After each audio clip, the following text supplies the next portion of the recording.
Hey guys, Marjorie's sister for real. I got the tea kettles. And y'all know, baby, I got the mic. How y'all doing? I just want to come through and see how y'all doing and tell you how much I appreciate you, and I appreciate your comments. Love your comments. And I wanted to also give you an update on the hearing to disqualify or qualify Fani. And the judge hasn't made a date yet. That's still upcoming. But the judge, hopefully he will have some information for us. And we're still waiting on that. Maybe sometime within the next 2 weeks, I'm speculating. I think myself, personally, I think he's probably trying to give it a cool down period because of all the emotions and people are exhausted.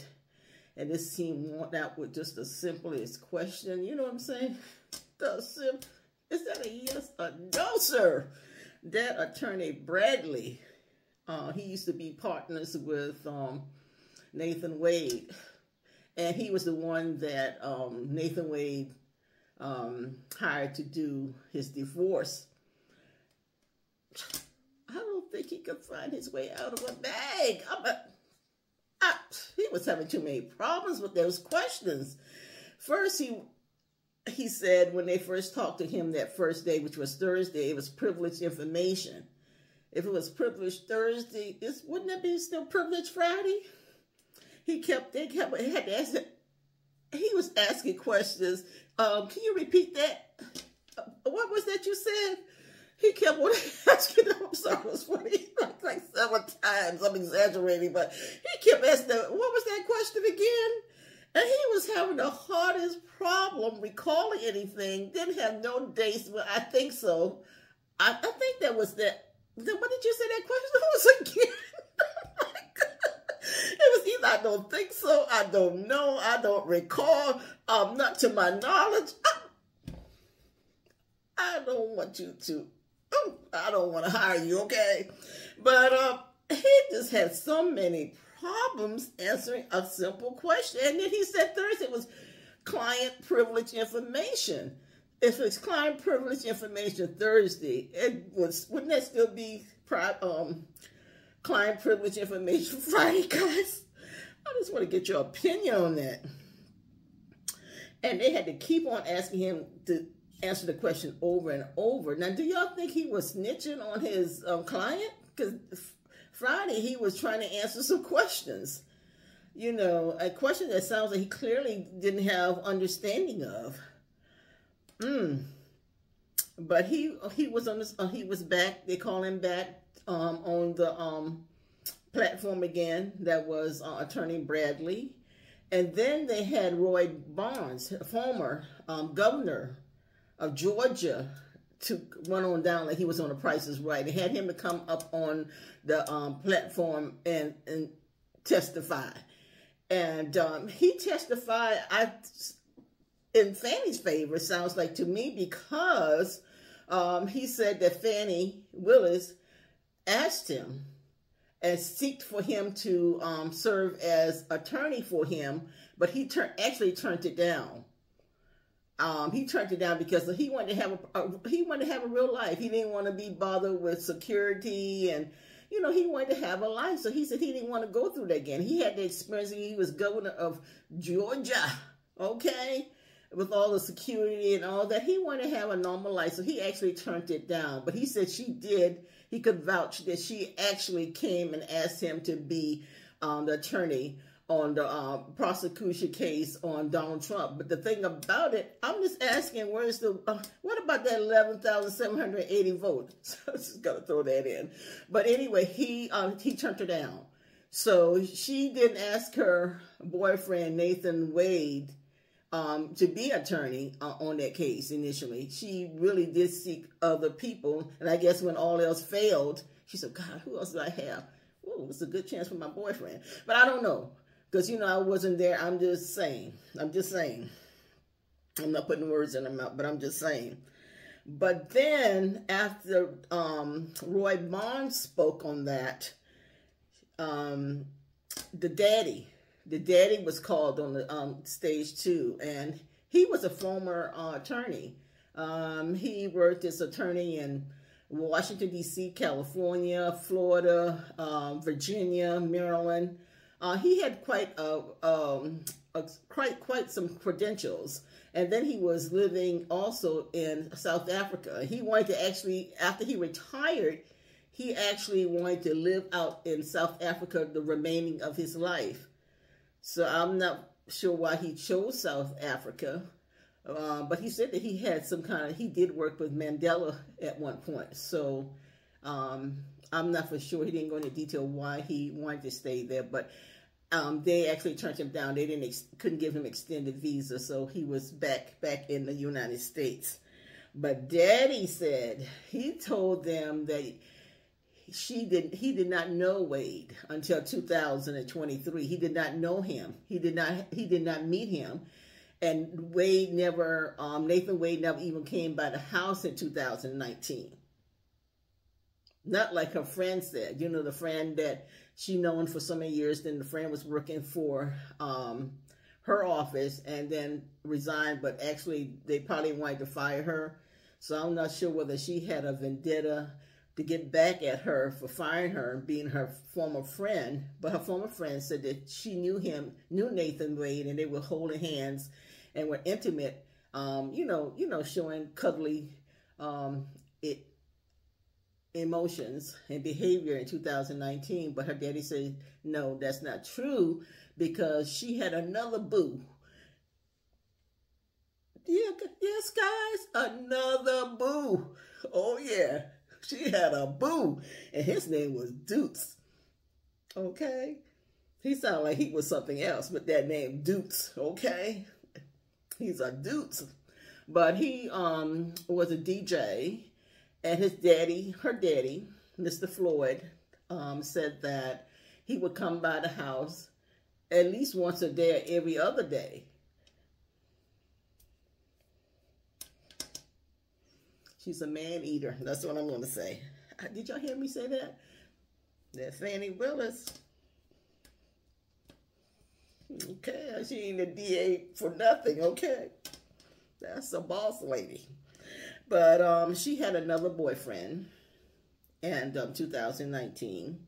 And he did vouch that he always taught his daughter to have 6 months of cash on hand. 6 months. And it was true what she was saying about the cash. And my grandparents believe in that. They believe in that cash. Hey, let's go in the backyard and dig it up and put some cans of cash in the can and dig it and put it back in the ground. So people know about that. They know about that. Her daddy just really believed in that, and he stand on business on that. He stand on business. Yes, Mr. Floyd, because he said that's what he taught his daughter. So she was not telling the tale about that.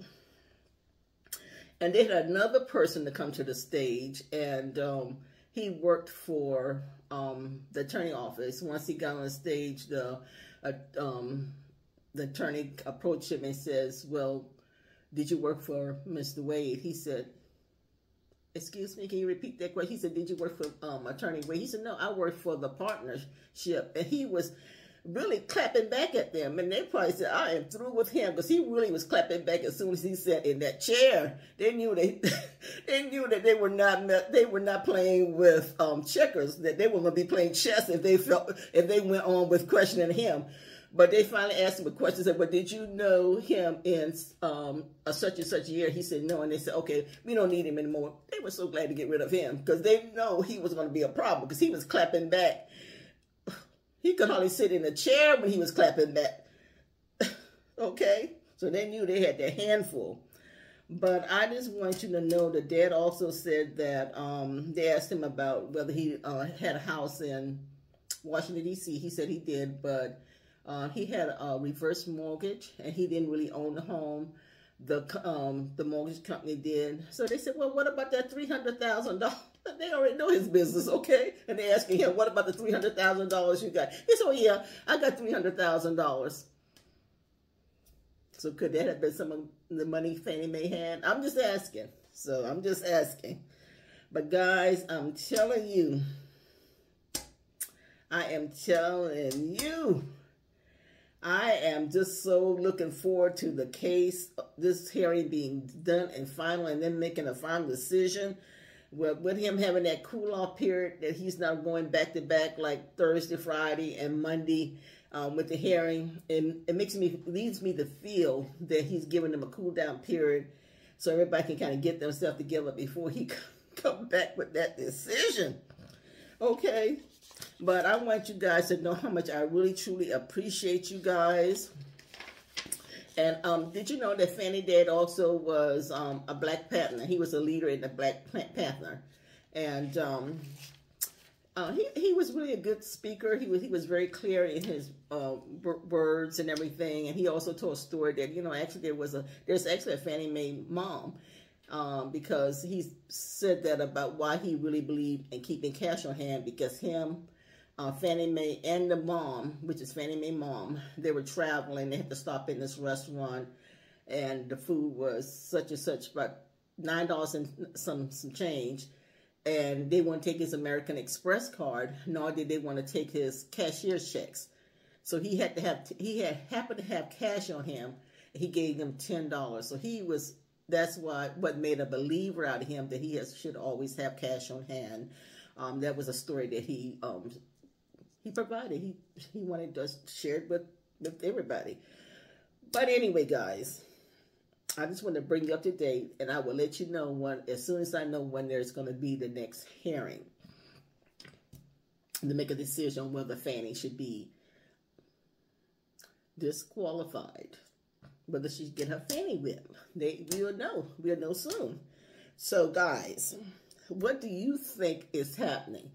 And I also want to know, do you think that little cool down period, because you know, waiting about 2 weeks, and for the judge to really tell us what's going to be the next day, what do you think about that? That he just didn't do Thursday, Friday, and Monday.